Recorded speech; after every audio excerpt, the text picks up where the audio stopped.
Hello everyone, today we are doing a Q&A. I asked for questions I think about 3 weeks ago now, so I'm sorry if you've been waiting for me to answer them. It's taken me a little while.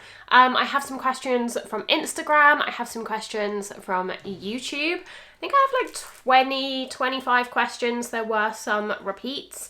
So I have written them all up on my laptop, not on my phone. So we'll get straight into answering them. I'm a little bit nervous. I've never done a Q&A on my channel before.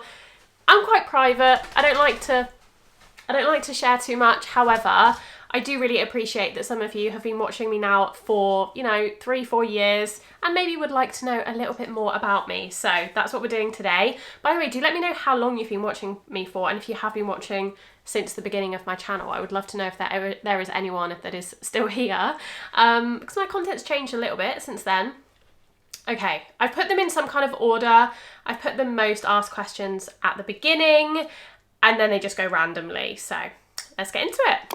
By far the most asked question, by far, both on Instagram and on YouTube, was what do you do for work, or do you do content creation full time? And I totally get why people ask this, because I'm nosy also, and I love to know, especially when it's like small creators who aren't obviously full-time creators. Like if people have less than 50,000 subscribers, are they doing this full time? Are they making a full-time living from this?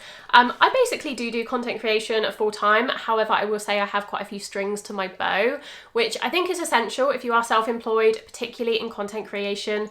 Really, no matter your audience size, it's always good to have multiple streams of income because they fluctuate so much, right? So yes, I've been doing content creation full time for a while now, but I do also have other side projects, other ways I make money, which isn't directly related to my YouTube channel.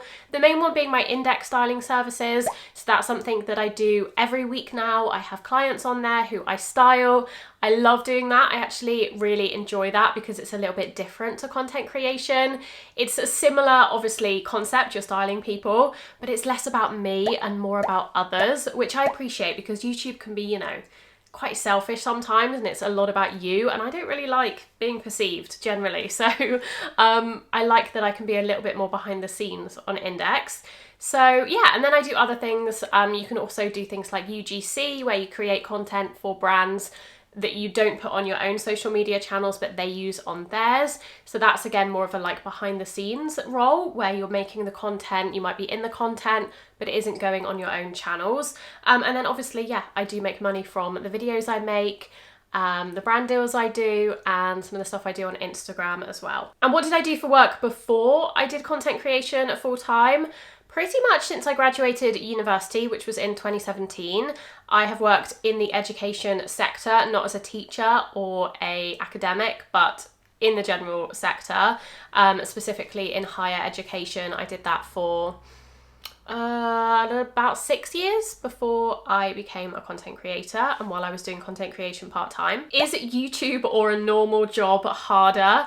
I think this really depends on what your normal job is. I would say that YouTube is harder than any job I've had in the past. It's the hardest job I've had, but the most rewarding. However, there are a lot of normal jobs that are far harder than YouTube, so it really does depend. If you're a nurse, a doctor, all sorts of a teacher, there are plenty of jobs out there, even like working in the service industry, which I have done. Those jobs are harder, definitely, than being a YouTuber. However, I do think YouTube is hard in its own way. I think specifically being self-employed can be hard in its own way. There's a lot of pressure on you.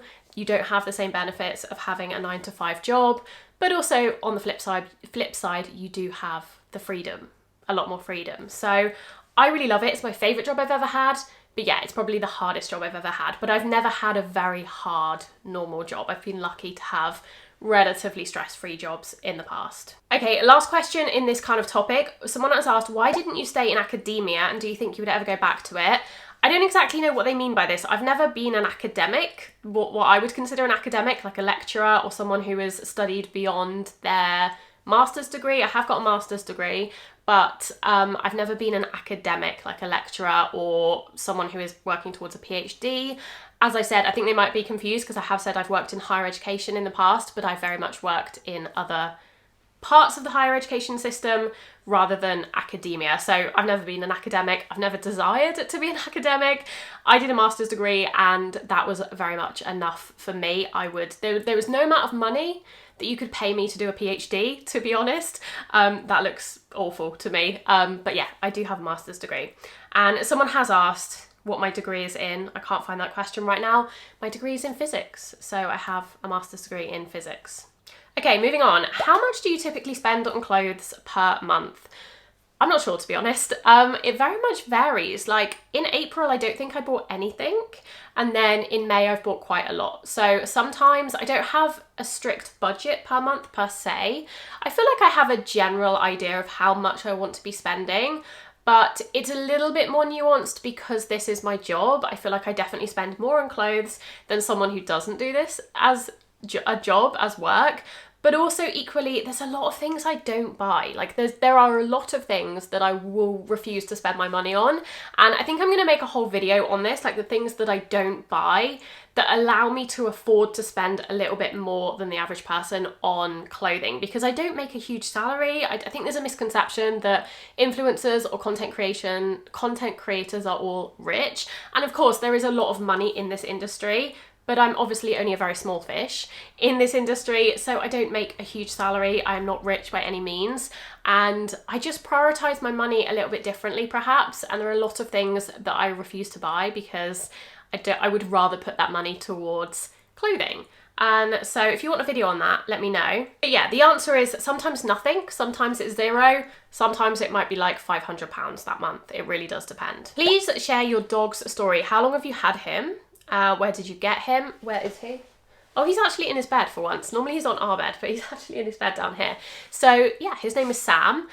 We've had him for just over 4 years now. We got him in 2021. He is from Crete. He's from Greece.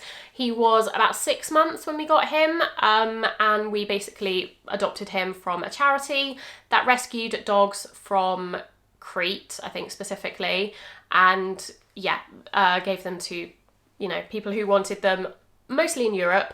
I actually don't believe they send dogs to the UK anymore since Brexit, but we adopted him just, I think it was just before Brexit rules came into play or just after. And yeah, the main reason we went for a dog that was from abroad. I know that's a little bit of a contentious topic sometimes when you're adopting a dog. Some people don't like the idea of bringing, you know, foreign dogs into the UK when there are so many dogs in the UK that need adopting.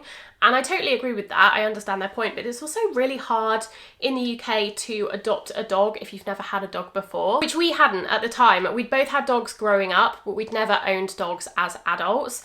And yeah, a lot of UK charities and adoption centres are pretty strict with their rules of who they allow to adopt dogs. And we just found that because we'd never owned a dog before, because we live in a relatively small house, like a 2-bed house with a fairly small garden, a lot of the charities that we were looking at just wouldn't let us adopt. They wanted people who had owned dogs before, who lived in bigger houses with bigger gardens. At the time, we were both working from home, but yeah, even so, like, we didn't fit a lot of the criteria, which I think is interesting because there are so many dogs that need homes, and yet it seems so difficult. There are so many barriers to entry when it comes to adoption, which leads a lot of people to just buy dogs instead, which I think is a shame. So we knew we definitely wanted to adopt rather than buy. And one of our friends had adopted a dog from this very charity, probably about 6 months to a year prior to us adopting Sam. So we ended up going with that charity and it was really good, but it is obviously a risk adopting a dog that you've never met. We'd never met him. We'd seen lots of pictures and videos, and we were in contact with the lady who was looking after him in Crete, and she was kind of reassuring us that he was very like friendly, he was quite easygoing, and we were very lucky. He definitely has his quirks. He's quite a nervous dog, but he's also very chill. Like, he's quite an easy dog, and he's quite a small dog as well, which we weren't necessarily expecting. We were expecting him to be quite a bit bigger than he was, but actually it's been quite a nice surprise how small he is, because he's much easier to kind of take into the city when we want to, take on holiday. He doesn't require too much, you know, space and things like that. Favourite influencers, someone has said this down here as well. I think Lydia asked this. Are you influenced by other influencers, or rather by other things you like in your life? And then someone has asked favourite influencers. Definitely a bit of both. I'm definitely influenced by influencers, but probably It's probably about 50-50. I don't know, I think I'm influenced by people I see on the street, definitely by my favourite creators, but quite specific creators.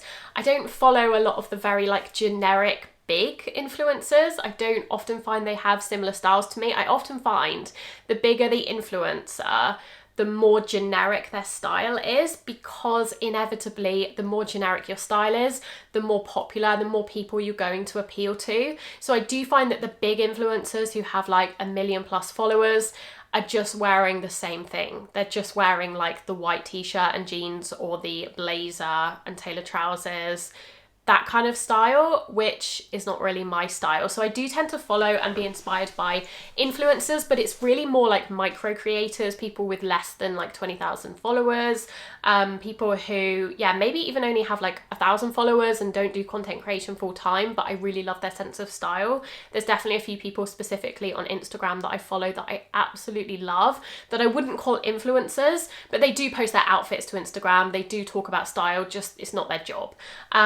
I'll put a few of them linked down below if you're interested, because I found a few I really love recently and they're definitely inspiring me. In terms of my favourite actual influencers, honestly, most of the people I watch are people who I'm kind of friends with, like online. I really love to watch my friends. I love to watch Mila. I love to watch Maria. I will link these people all down below. Lydia. So many people, again, a lot of smaller creators. Anna as well. Who else? I mean, my favourite, if I had to pick one, my favourite influencer who makes fashion content is definitely Helen. I just love everything she makes. I think her videos are so good. We have quite a similar style, not exactly, but it's similar enough that I can definitely take inspiration from her. And I feel like the quality of her content is so good. And she doesn't have that generic style that I feel like a lot of bigger influencers, as they get bigger, they tend to sort of mold into this very generic style, whereas Helen has very much stayed true to her own personal style, and it's obviously evolved, but she doesn't just show things because they're popular and they're going to sell the most, you know, link clicks. She really does have a very specific style, and she concentrates more on personal style rather than on shopping, which I love. Have you considered colour analysis? I think 2 people asked this. I definitely have in the past. I don't think I'm going to do it. I feel like I'm at a place where I know, or at least I'm happy with what colours I wear. I'm like quite, I don't know, I am lazy, but I don't know if it's laziness. It's more just like, I don't really care. Like, I know that I like to wear pink. I know that I like to wear burgundy, red, blue, green. I don't really care what specific tone or shade of those colours suits me best. I just like to wear those colours. If I like a pink, even if it's not the exact pink that, you know, lights me up absolutely perfectly, I don't really care. Like, I just don't care. I don't feel like people look enough at you to notice things like that. I mean, of course, if it affects your confidence, that's one thing. But yeah, I just don't really care. And I also think I have an advantage in that I do make these videos. I see myself on camera on a regular basis, and I can kind of look back. I've got 4 years worth of content now. I can look back at outfits I've worn in the past and think, yes, that suited me. That probably didn't look good. No, actually, I wouldn't wear that again. So I'm at an advantage where I don't think I need a colour analysis, because I have so much footage of myself in different colours and different clothes. Whereas I think if you're someone who doesn't do social media at all, doesn't even take pictures of your outfits, then maybe it would be more beneficial for you. Love your style, but often find them on the pricier side. Any tips for getting them for a bargain? I buy a lot of my stuff on Vinted. I know I go on about this, but like a lot of my wardrobe, especially the more expensive things, I do buy secondhand, and I do just wait. Or I wait for sales. Like, I wait for the 30% off Christy Dawn sale, the Doe End sale that just went. Not so much the Suzanne archives, because I don't find them very interesting. I never find anything really in the archives that I like. Honestly, it sounds a little bit counterintuitive, but one of my biggest tips for, I guess, saving money in a roundabout way when buying clothes is to not buy the dupe. I don't buy the dupe. And I know that sounds counterintuitive because you're saving money if you buy the dupe. However, when I have in the past, I've never been satisfied with the dupe. I've always still wanted the original thing. And so I don't buy the dupe. I just save up for the real thing. And if that means saving up for 3 months, 6 months, a year before I can buy it, then so be it. I would rather buy less, and I would rather buy the things I actually want and the things that I'm actually like are going to bring me joy, rather than settling for something that kind of looks the same but isn't made of the same high quality material, so it doesn't feel as good and doesn't sit as good and doesn't lay right, and just actually after a few months I'm like, ugh, I don't really like this anymore. And also I do think there's that paradox of the cheaper things you buy often cost you more in the end, in the long run, because they wear out more quickly and they don't hold their value. So if you do grow out of them, or if you do change your style when you want to sell them, they're not worth anything. Whereas when you buy more expensive pieces, especially from certain specific brands that have quite a cult following, there's often someone out there who, even if you've owned and worn something for 2 years, is willing to pay like 80% of the price you paid for it secondhand, because it's like their dream piece that they're searching for. Whereas if you're buying very generic clothes from H&M, they lose like almost all of their value as soon as you've worn them once and you've taken the tags off. So that's kind of my thing. What's your dream holiday? I definitely have a few. I would say like one of my dream holidays was Bali, which I already did. I went to Bali in 2022 and that was amazing. I've always wanted to go to Italy. I've never been to Italy. I've been to quite a few places in Europe, but I've never been to Italy. However, I'm going to Italy finally. I'm going to Italy next month. So hopefully that will be a dream trip ticked off. And the next question, favourite cuisines? Italian, definitely. How often do you declutter, and is there anything you would never declutter? I am like a ruthless declutterer. I declutter a lot, and it's probably not the most sustainable thing, to be honest, to be quite frank. But again, I do buy a lot of my stuff secondhand as well. And I would hope that because I buy more high quality pieces, that the stuff I do declutter still has a long life ahead of it, just with other people, rather than buying fast fashion and then decluttering it and actually it just falls apart after a couple more wears or it goes straight to landfill. Like, I would hope that the majority of the clothes that I buy, whether I keep them for a long time or not, are going to last for many, many more years to come, maybe just with different owners. But yeah, I do declutter pretty ruthlessly because I love to, as I said, I do enjoy fashion. I do like to buy new things. I'll be honest, I do like to have new pieces. It's something that brings me joy, but obviously I don't have unlimited money, so I like to use the money in my wardrobe. If I'm not wearing something, I don't want it just sat there. I don't want to save it for a special occasion. I want something that I'm going to wear now, and so I will sell it and I will use that money to buy something else. So yes, I declutter very often. Not like loads of stuff at once, just a piece here or there. And what's the other second part of the question? Is there anything you would never declutter? There's not much, but there's definitely a couple of pieces. Something that springs to mind is my Renato jacket. I just don't think I could ever bring myself to declutter that. Also, probably a couple of my bags. I would say, I don't know actually, because I feel like my style does change, but maybe my Milo bag by Suzanne. I feel like I'm going to keep that and wear that until it disintegrates, even though I don't recommend the new version of it, but I do really love my version. And then like some of my jewellery, obviously, that's sentimental or I feel like I'm going to have forever, like my diamond tennis bracelet and some of my solid gold jewellery. I feel like I'm going to keep that forever. That's about it. Like I feel like even the clothes that I love now, there may be a time in a few years where they aren't so much my style and I will declutter them and sell them. But yeah, I would say I'm a pretty ruthless declutterer. I'm not sentimental about clothing at all, and I don't like having lots of things. I actually like having fewer clothes because it just stresses me out when I have to like tidy and look after and wash loads of clothes all the time. I like to have less. So if I buy something new, I've probably sold like at least 1 or 2 things before I've bought that new piece. What are your 3 style words? I'm going to check Index because I know that my 3 style words are on Index. I think I know what they are, but I'm just checking. Oh, how do I get to it? Let me see, stylists. Romantic, Parisian, and 70s. I would say my style has changed a little bit since I actually made those words. I would probably I don't know. I think the tricky thing with my style is it's quite different in the winter, the autumn winter, compared to the spring summer. I would say in autumn winter it is definitely quite Parisian, a little bit 70s. Romantic, I would say, applies all year round. But I would say in the spring summer it's slightly more whimsical, slightly more cottagecore-y, slightly more floaty than in the autumn winter. Whereas in the autumn winter I like to wear denim, I like to wear trench coats and coats and more structured pieces. But yeah, in the summer it's a little bit more floaty. But I would say those are pretty good, like romantic Parisian 70s, feminine I would add, which is kind of similar to romantic. Casual I would also add. I never really wear anything too tailored or smart, or I mean, I like to dress up, but I like to dress up in my own way, which is predominantly skirts and dresses, which I feel like inherently feel a little bit more casual to me than like tailored trousers. I'd never really wear tailored trousers, for instance, or blazers. Best linen trousers and how to know they're good. I find linen trousers so difficult to find and buy. I actually recently tried to find some and I gave up because I always find they're too long. I don't know what it is, but brands just make trousers so long.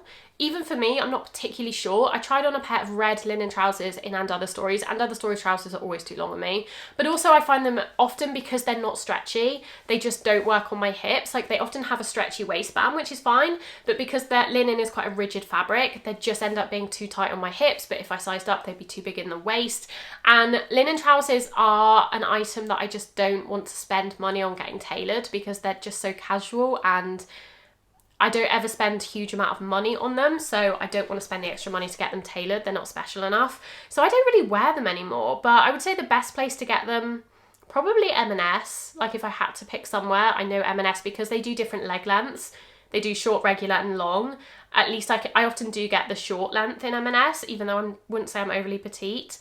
But yeah, I know you can't order on M&S at the moment, so hopefully you're in the UK and you can go into an M&S, because I would say if I had to go out right now and buy a pair of linen trousers, that's probably where I would go. How long did it take you to build your wardrobe? I feel like it's taking forever to get the essentials. I would say this is where I differ slightly from a lot of people, including stylists, is that I don't really believe in wardrobe essentials.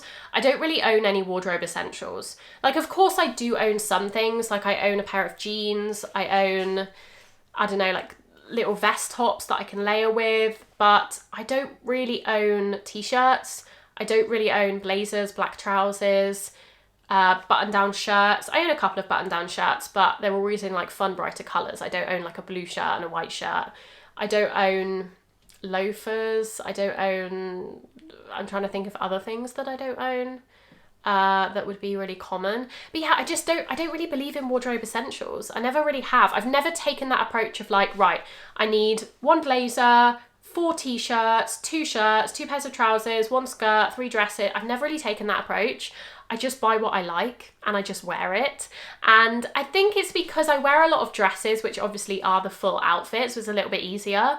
But even with like my skirts and trousers and stuff, I honestly just buy things I like, and because I have quite a defined style, like I know exactly what I like, everything just tends to go together naturally because it's all quite feminine, it's all quite romantic.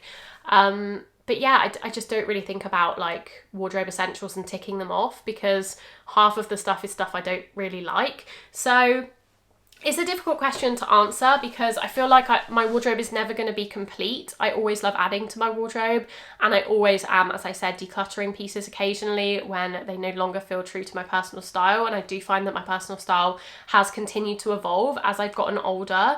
I feel like it will evolve at a slower rate as I age. I feel like in your 20s it can evolve quite rapidly and quite a lot, whereas now I'm in my 30s, I imagine it staying a little bit more consistent. But it is still going to evolve, right? And I'm still constantly going to be editing my wardrobe down, adding new pieces, changing pieces up. So I don't feel like it's done, and I don't feel like it will ever really be done. But I am at a place now where I feel quite comfortable with what I have, and if I couldn't buy clothes for the next 3 years, I would be absolutely fine. But I like buying clothes, so I'm not going to stop. This is quite a similar question as well. What styles did you experiment with before you landed on your current look? I would say I liked a little bit more of a truly Parisian look before my current style, which I think is a little bit more boho, kind of cottagecore-y. But otherwise, I've never really defined, I would say before I started YouTube, which was 4 years ago, I never really defined my personal style. I just bought what I liked. And that's always kind of been my approach, as I said in the last question. I've always, when I was younger, I used to shop a lot more in person. I would shop at places like Topshop, River Island, New Look, ASOS, and I would just buy things I liked. I wouldn't really have a specific plan. I would just go in, buy the things I liked and pair them together. But again, I was always drawn to quite similar things to what I'm drawn to now. So I was always drawn to quite feminine pieces, florals, floaty blouses, jeans, dresses, quite similar cuts and silhouettes to what I like now, like skater styles, things that like naturally cinch you at the waist and then flow over the hips. So yeah, I would say that my style when I was younger was quite similar in many ways, but just maybe less cohesive, and I put a slightly less thought into it than I do now. And as I said, I feel like as I've grown older, it's definitely evolved, and I've also just understood more about what I feel comfortable in, what suits me, what doesn't. And there's a lot more that I bought when I was younger that I just wouldn't buy now. Like if I don't like to wear something, I just don't buy it. Like shorts, I don't like wearing shorts. I find them uncomfortable. I don't think they flatter me. I don't think they look good on me. I don't own any shorts now. I don't buy them. Whereas when I was younger, I would kind of feel like, well, I need a pair of shorts, right? Everyone has a pair of shorts, at least one pair. Whereas now I'm like, I can just wear a dress, or I can just wear trousers or linen trousers, something that's equally floaty and light, but isn't shorts. So yeah, that's kind of, that answers that question. Did you study art in any form? I think this question was like saying they like how I put colour together and they like my outfits. Thank you so much. No, I've never studied art. I've actually always been terrible at art. As I said, I did a physics degree and I did all science A-levels. I did maths, physics, biology, chemistry, and further maths. So literally about as far as you could get from art. I was terrible at art. The only art form I've ever been good at is fashion, and I wouldn't say I'm overly good at fashion, to be honest. I think honestly the reason people like my style a lot of the time is because I wear colour, and there is so little of that on the internet. Like a lot of people just don't wear colour or aren't brave enough to wear colour, and I think if someone wears colour, naturally people are like, wow, you're like so good at putting outfits together. And I do think I have like somewhat of a knack for it, but I don't think I'm the best by any means. But yeah, I just think it's a little bit more unusual to wear colour and to not be afraid of pairing different colours together. So, and I also think I have, as I said, quite a specific, I know what I like by now, partly because I've done this channel for 4 years and partly because I just have always enjoyed fashion. I've gotten to the age of 30 where I'm like, okay, I'm quite confident in what I like and what I don't like. And I think that helps me to create better outfits rather than experimenting with loads of things that I don't really like. Do you like working from home? I miss getting dressed up when I don't leave the house. I do like working from home most of the time. I think it's like a mixture. I really never enjoyed working in an office environment. I'm quite an introvert, and I just found working in certain offices, not all of the offices I've worked in, but certain ones, very draining mentally. Always kind of having to be around people, having to make small talk, that kind of like office politics that can often sometimes happen, I found very difficult and draining, and it would just make me really tired by the end of the day. So I do like working from home for the most part, but there's always like times where you think, oh, I need to get out of the house, or you feel lonely. And so yeah, I think it's important to try and switch it up. And with getting dressed, I try and get dressed most days, even if I am just working from home. I try and leave the house every day. You know, I have a dog, so I do have to leave the house every day to walk him. But just generally, like, there are definitely some days where I just stay in active wear, especially in the winter. I find winter particularly challenging to get dressed in because it's just cold and dark, especially in the UK. But in spring, summer, I find it quite easy because I can just chuck on a dress and go, a dress and trainers, or a dress and flip-flops. And I can walk the dog in that, but I also feel good. So I would just encourage you to try and get dressed as much as possible. It doesn't have to be every day, but even if you are just working from home, get dressed anyway. Like, life's too short, and I don't save anything for best. I wear my nicest clothes at home, my nicest jewellery at home. Like, I'm just at home today, I'm wearing my nicest piece of jewellery, my tennis bracelet. I wear my really, my expensive Christy Dawn cardigan. I wear this every day at home because why not? Otherwise I'm never gonna wear it. Another thing is I always buy clothes that I can wear casually, which again is why I like Christy Dawn so much, right? I've spoke about this before, but because the dresses are all cotton or mostly cotton, you can wear them at home and not feel silly. Whereas if it's like a silk dress or like a really slinky bias cut dress, you're not gonna wear that realistically at home. Whereas a cotton dress, even if you've spent a lot of money on it, you can totally wear at home. So I never buy anything that can't be worn casually. Everything I buy pretty much can be worn casually. Some of the pieces can be dressed up, like this dress today I'm just wearing it casually with a cardigan. I'll put on trainers if I go out, but I could wear this with heels and a fancy bag to an event, to a wedding even, and it would look appropriate. So that's that's how I work with that. I buy things, I spend money on things, but nothing I buy is only for occasions. Everything I can wear at home if I want to. If you had to pick one piece of clothing from your current wardrobe to most accurately represent your style/essence, what would it be? I love this question. I tried to think, honestly, I find it quite challenging. I would say either one of my Christy Dawn dresses, probably one of my, what are they called? Madison or Madeline dresses, or my Suzanne Justine basket with the pink floral on it. I feel like that very much represents my style. But yeah, there's quite a few pieces. Which Favette bag do you still hanker after? That's a good question. The Rosie bag, I really want to try the Rosie bag still. I'm just waiting. Like the founder Claire told me that she was going to bring out more colours in the Rosie bag and she hasn't yet. So maybe I will chase her up and see what's happening with that, because I would love that in another colour. And the final question, I saved this till last because I wasn't going to answer this because I have mixed thoughts on this, but I'm going to answer it anyway. How did you get so confident in your own skin, and how did you figure out what cuts, fabrics, etc. suit your body type?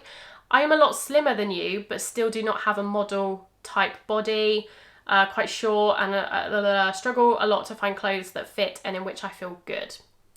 I have two answers to this. My first answer, to be honest, pretty much can be summed up by this reel, which I saw the other day and I thought, that's exactly how I feel when people say things like this. However, if I'm going to answer this in a more helpful, constructive way, I would say I do dress for what I like, and I feel like it's just taken trial and error over many years of trying different cuts, different silhouettes, and realizing what I like, what I don't like, what parts of my body I like to emphasize, what parts of my body I like to de-emphasize. And to be honest, unless you experiment, unless you get it wrong sometimes, you aren't going to figure that out. And I would also say documenting your outfits is really helpful. If you want to just do it on your phone and not show anybody, that's fine. If you want to do it on an app like Index, great. If you want to do it on social media, great. It doesn't matter where you do it, but photographing your outfit every day, because sometimes I find that I'll wear an outfit and I won't feel very good in it, but then 3 months later I'll look back at that picture and think, wow, that looked really good on me. I don't know why I didn't feel good in that. Or the opposite can sometimes happen. Sometimes I wear an outfit, I'm like, this is great, and then I look back at it a few months later and I'm like, oh no, that's all wrong. Like, no, that's terrible. So I do think hindsight really helps, and just age as well, just like, wearing things, getting things wrong, getting things right. But yeah, I just think, your body and your size and stuff is the least interesting thing about you. And you can either spend your whole life hung up on it, or you can just get on with it and wear the clothes you like. And I appreciate that's easier said than done. And I definitely have my insecurities, but you can either choose to dwell on it or you don't. And that's kind of my answer to that. Those are all the questions I'm going to answer today. I actually quite enjoyed that, even though I was a little bit nervous about doing a Q&A. Hopefully you did too. I don't know how many of you have stayed until the end, because I feel like this video is quite long. I feel like it's at least half an hour, but I did get quite a few questions. Let me know if you enjoyed. Let me know if you learned anything new about me or anything interesting. I'd love to know. And yes, as I said at the beginning, let me know how long you've been watching my videos for, especially if it's a long time, because I'd love to see if anyone has been around since my first video, which was terrible. Yeah, I would love to know. Thank you so much for watching. I hope you're all doing really well. I will leave some videos on screen if you're not done watching. Otherwise, I will see you very soon in my next video.